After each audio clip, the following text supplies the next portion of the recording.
حضرات گرامی قدر اس موقع کے اوپر 295 کے قانون کے بارے میں بات ہوئی.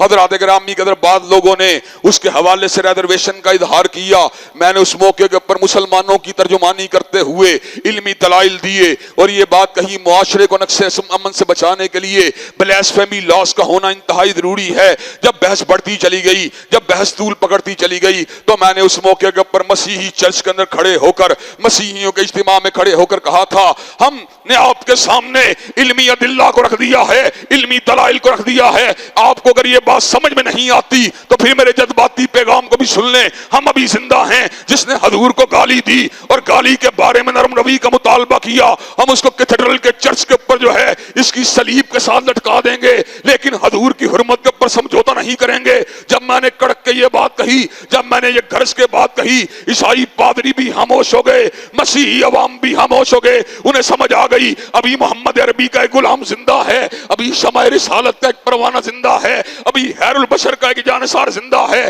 حضرات گرامی قدر اللہ تبارک و تعالیٰ کے فضل و کرم سے آج امت کو حضرت رسول اللہ سے وابستگی کا اظہار کرنے